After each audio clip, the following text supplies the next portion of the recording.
Hi, this is Tracy, and today I'm going to talk to you about revenge and getting a revenge on a narcissist.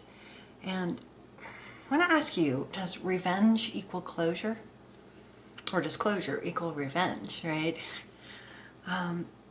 You will not need revenge if you focus on taking back your life, your power, your reality, your self-respect, and your reputation and independence. If you learn to do this, you will be free. But do you find yourself dreaming about taking revenge on a narcissist? Looking to expose or get restitution?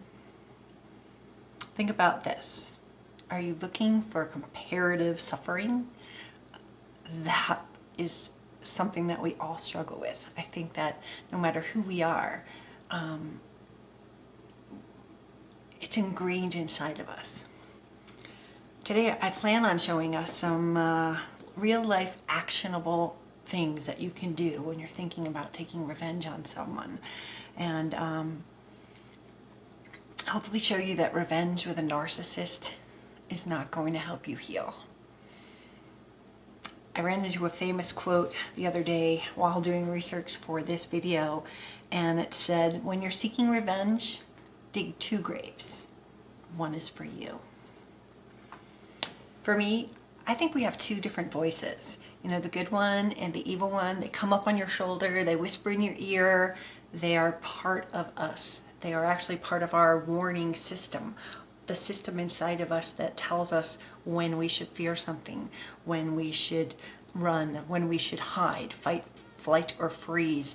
It goes back to our caveman days where we're using that for survival. But these 2 voices, for me, there's an evil one and a good one. They have always been there, and I'm pretty sure they are there to protect me and teach me that where to balance things, how to balance things. The evil one sits there and it feeds anger. It feeds hurt, and anger brings feelings of hurt. And that breeds and festers into revenge, or the idea of wanting to take revenge.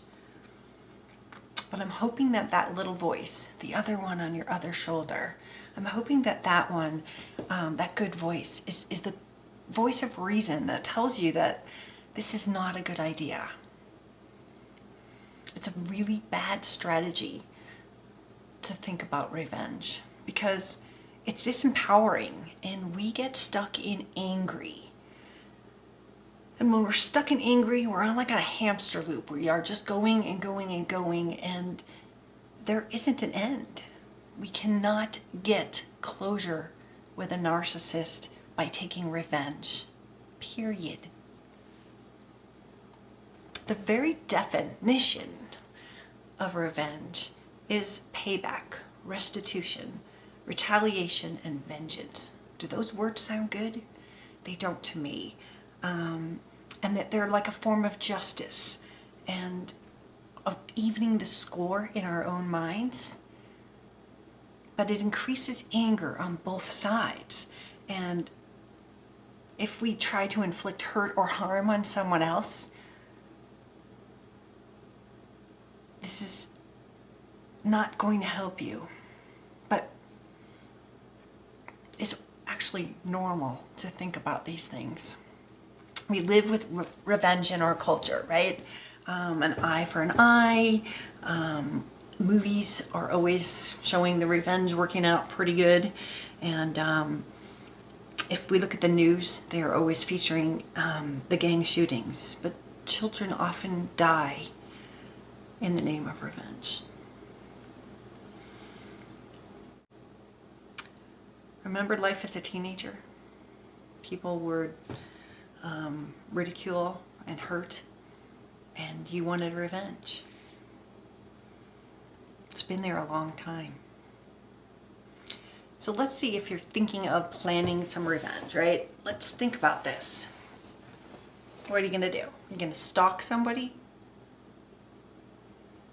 You're going to key their car? Flatten their tires? Or maybe just warn the next supply? And sometimes maybe you know secrets about them that if they were exposed, it would land them in jail, or maybe they'd lose their children, and that would be justice because you got them, didn't you? I actually Googled the top things that people do for revenge, and most of the things were similar to what I just used as examples, but some of the things I found that were interesting were glitter bombs. Yeah, you could send somebody a glitter bomb that, like, they open it up and poof, it shoots glitter all over their house and it's just annoying. I think that's funny, but I don't think it's going to help you in any way. So save your $20. I even read that somebody poured water all over a frozen car of their girlfriend's new boyfriend, right? Just poured water over it on a frosty night and like left 3 inches of water to freeze over the car throughout the night. Creativity gets a point there, but what if they had gotten caught? What if they lost their job because they got caught and went to jail? Historically, if we go back to some of the things, again, in my research of revenge, we look at Lorena Bobbitt, right? She's the first one, but not the last one, but the one we think of for cutting off a wiener. And there were plenty of other copycatters. Ooh, I just totally knocked the thing. Stop moving. Sorry. Columbine was a retaliation, vengeance. The World Trade Center, an eye for an eye. Then we can look at healthy revenge. Healthy revenge, I think one of the best examples is one of my favorite YouTube videos called United Breaks Guitars, when a man named Dave Carroll had his guitar broken by United, and he created a song which has millions of views on it, and it escalated to a point of millions and millions of views, and United stock dropped $17 million. That's a lot. But at the same time, I want to say no one was hurt. That's a different type of revenge. That's making people aware. I don't know. To me, it's not the revenge that we're talking about where people are going to get hurt. I want you to think about what would happen to you if the revenge worked. How would you feel? In order to think about this, it's really important to look at the players. There's you and there's a narcissist. And the narcissists are soulless beings that have a mental illness. And they have had a lifetime of perfecting the art of purposely destroying lives of anyone that got caught in their web. That's just what they do. They're like the vampires of our time. And they have no conscience to control who they destroy. We're not like that. We're not professional liars.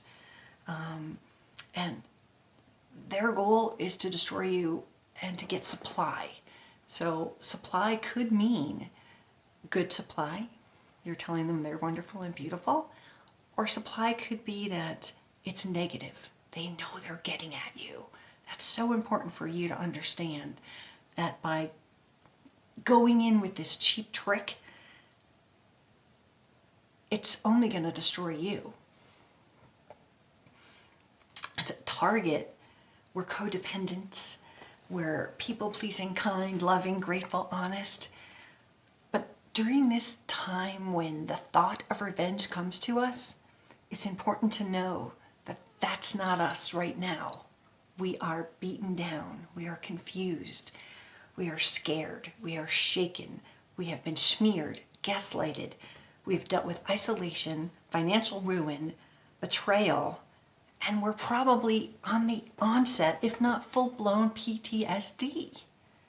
It's important to know that we can't fight fair, and we don't want to. That takes away us, and really try not to do that. They can't be stopped. No matter what we do, they will repeat the same patterns forever idealize, devalue, discard. Period. They're going to keep on doing this. And they count on us being quiet. They count on us keeping quiet, forgiving, and moving on. This is our nature. And they chose us because we've already proven to them in some way or form that we will do what it takes to love and support them. But revenge extends the conflict. It doesn't make it go away. It keeps you trauma bonded to that person, and nothing is going to change. You will not change anything except for the fact that you have stooped so low to be on their level. So don't let them take one more minute of your life. When I talk to victims, they've lost 5 years, they've lost 10 years, 3 months, it doesn't matter. They've lost that. It's not coming back.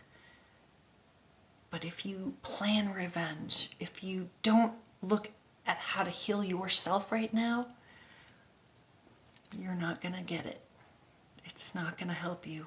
No matter what you do, you're still going to have to work through the pain and grow. So here's my idea. What do you do when you're thinking about revenge? Doctors say that we want revenge because our trust has been broken, but acts of revenge cannot repair trust or establish justice. I want you to think about these actionable steps I talked about at the beginning. Gray rock. This is a term that means going completely dark. Learn not to care. Learn to be alone. And learn to enjoy the lack of drama that your life could and will have again. I want you to be smart. That means learn the techniques to protect yourself. I have another video on recording conversations. Just be mindful to not get trapped by another one of their tricks. And use the police if you feel threatened at all. If they're stalking you, call them. Call the police.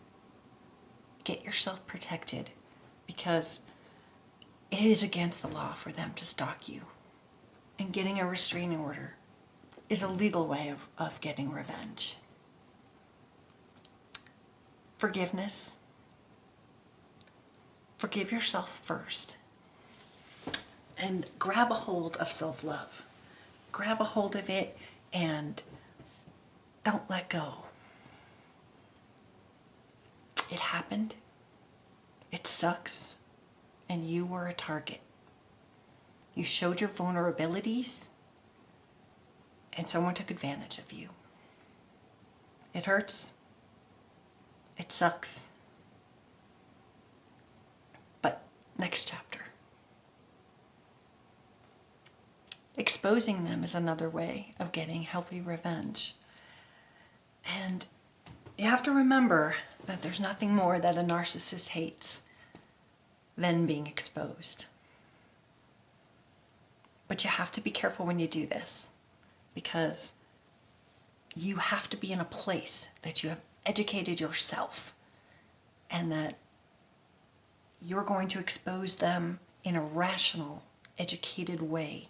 You're going to teach people what you've learned about narcissists. That takes you out of the emotional issue of them doing this and you're doing it back. That is educating people and removing yourself from the pain of the conversation. You will be much more effective. You will have people understand you, and you can turn the tables on them, and they will be enraged that you dare step out of the line and say these horrible things about them. But count on this tactic to further enable them as the poor little victim. That's why you must know what you're saying and do it without emotion. The next thing is to learn to be happy, to move past this, to understand it, to learn about it, and that will drive them crazy. It's awesome. All you have to do is be happy, not let it hold you down. Every second you let them control you, you let them keep you in your house, you let them not have friends and family, then they've won.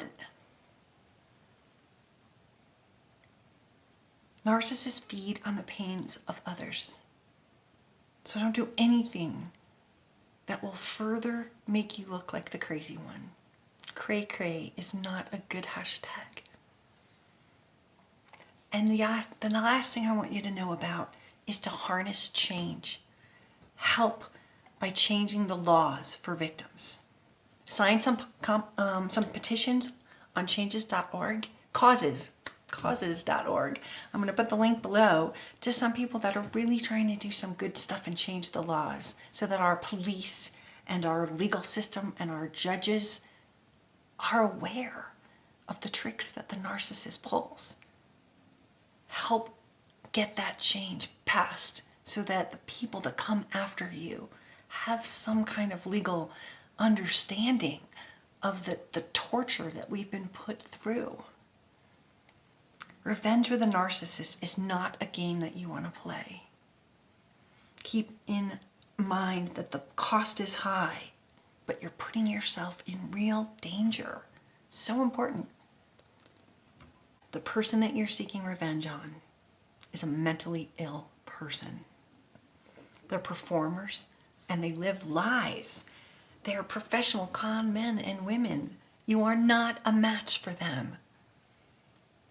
So whatever you think about, know that the choice to take revenge is yours, but it's a choice that will be a statement about your heart. Be something that says, I'm better than that. I hope that this helped. Don't get revenge. Just get a knife and get back to it. Life is calling you. Peace out. This is Tracy. That's all I got. Have a great day.